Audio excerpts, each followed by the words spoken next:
So the con gainer is actually a very dangerous move since you're rotating around an obstacle with your head going really close to it. And you can see some professionals do this move with their head a couple inches away from the obstacle, so it can be very dangerous. So there's not many progressions to this move, but I'm going to show you some, and you want to make sure that you drill those as much as possible until you even think about doing it outside. So there's two techniques to entering a con gainer. The first technique is usually one that you would use with a larger drop on the other side of the obstacle. So if I have maybe an 8-foot drop, 10-foot drop on the other side, that's the one I would use. The second technique is used when you don't really have much of a drop on the other side. So for example, if I had an obstacle about this high that was just on flat ground on either side, that's the technique I would use it on. So the first technique is a lot safer to learn, so I would maybe drill that in a gym if possible before trying the second technique.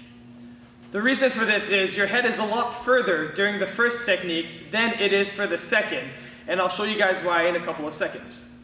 So the first thing you want to do is, if you have a gym, you want to find yourself a setup like this. So I have a few blocks set up here, and then some mats that are kind of high up on the other side. The reason for this is we're going to Kong onto our backs. The higher the mats are, the harder it'll be to get onto your back after the Kong vault, which will make it more realistic to change it into a con gainer after. So let's say you have mats leveled with the blocks here and you can get onto your back, then you should be able to do it into a foam pit with a large drop on the other side. So whichever technique that you use, number 1 or number 2, you want to make sure that you run into it with your legs split. So if you don't have a Kong vault, when you go into the vault with your legs split like this, I would suggest drilling that before trying the con gainer. The reason for this is it's a lot harder to get in the con gainer when you jump with your feet like this, and it's a lot harder to dip your chest, which is important, and I'll tell you why in just a minute. So when you're comfortable with Kong vaults with your legs split, you want to enter it into a dive like this. So you're going to dive to the obstacle, pretending like there's a wall here, and you want to dive over it. So I'm going to jump and dive over it like this, arching my body this way. So you want to practice that a few times, trying to get to your feet if you don't have a mat on the other side. Even during your practice, you want to focus on getting a really good push during the Kong vault to make sure that you get a good push during the con gainer later. So once you're comfortable with that, we're going to do the exact same thing, but instead of landing on our feet, we're going to land on our back. This is the main progression for the con gainer. So you want to make sure that you're 100% comfortable with that before thinking of attempting it. So you want to make sure that when you push off of the obstacle, you push as hard as possible, because the harder you push, the faster you're going to rotate as well.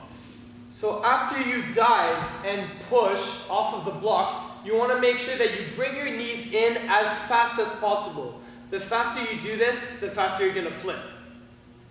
So you're going to push and then bring your knees in for the Kong as fast as you can. And you want to practice that while doing the Kong vault onto your back.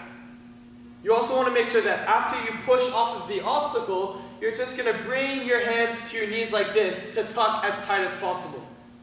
A tight tuck will prevent your feet from hitting the obstacle, and it'll also help you get around a lot faster.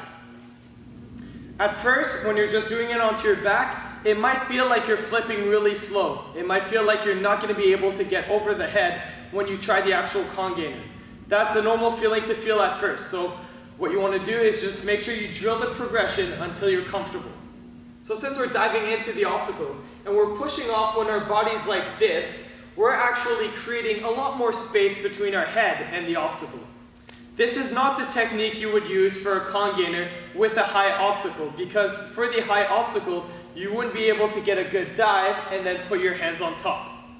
This is a technique you would use for a medium-sized con gainer obstacle or a low one with a drop on the other side. So once you feel you can get onto your feet safely outside, then you're going to want to find an obstacle. So you see how the obstacle I picked is really not that high, so that I really have the room to dive over it and push as hard as you can. So if there's two things you remember for this con gainer, it's the dive and the push. As long as you dive properly and you push as hard as you can, you should be fine. So once you've done that, the end is going to be like any other gainer. You're going to be backflipping forwards, and about halfway in the flip, you can spot the ground so that you can land.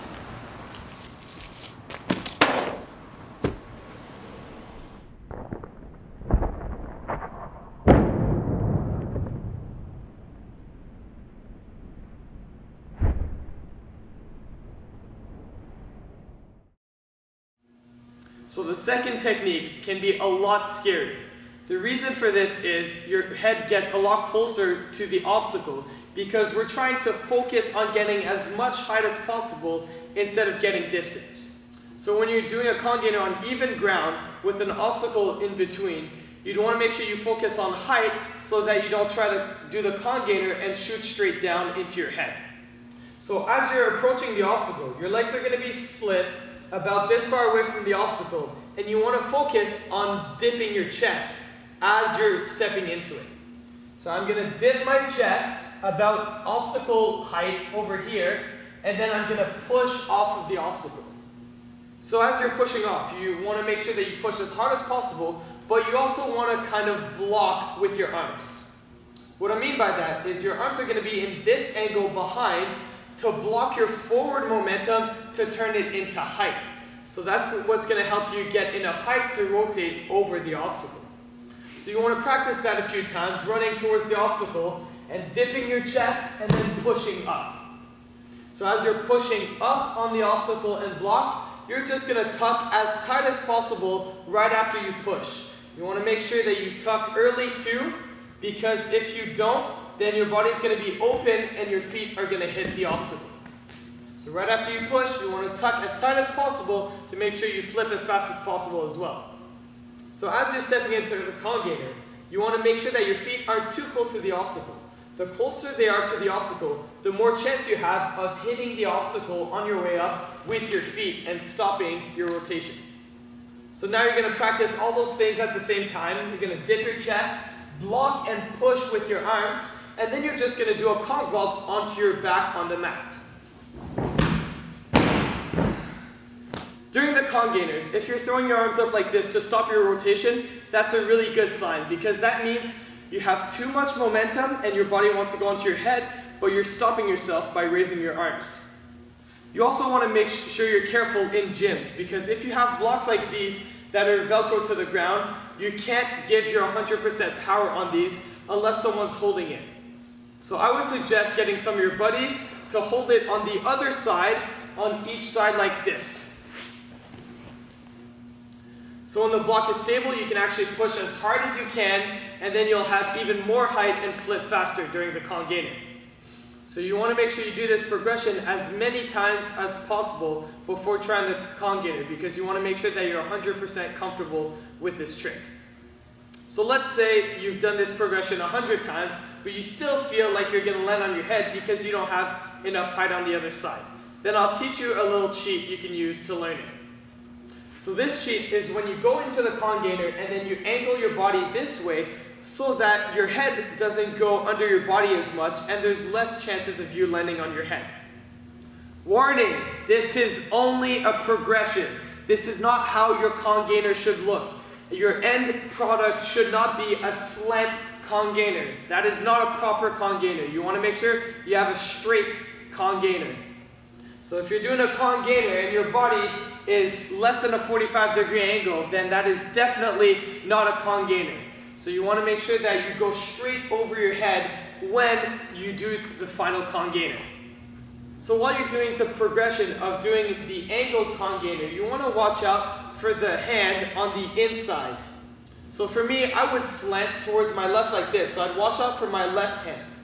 Some people will leave one hand on the entire time, and then their flip's going to look nothing like a con gainer because they're fully horizontal. So you want to make sure that even if you're slanted, you dip, you push, and then after you push, your hands are going to go to your knees. So the slant con gainer is also an amazing progression if you want to try a con gainer and you don't have a gym and you don't have mats. So you want to find a good size obstacle with something soft on the other side like sand so you don't hurt yourself. So as you're doing the slight con gainer progression, you can start off by really slanting it and bringing your feet around like this and being even less than 45-degree angle. So for the slight con gainer progression, you can start off by being in more of an angle than 45, so it's barely a flip at this point. But as you get comfortable and you see that you're getting over your head safely, then you start straightening it a little more and more every time.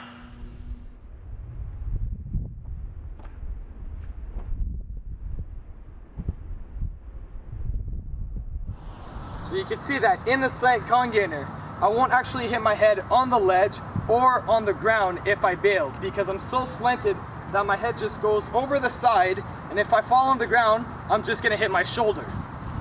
So whether you start with a slant con gainer or the normal straight con gainer, you wanna remember two things: to dip your chest and push as hard as you can. So you see how the obstacle that I picked is not too short, so that I actually have the space to dip my chest underneath the edge level so I can get a good push. And it's also not too wide so that I don't have as much to clear when I con gainer over it. So after you push and tuck, the rest of the flip is just like any other gainer motion flip. So about halfway in the flip, you'll be able to spot the ground so that you can land.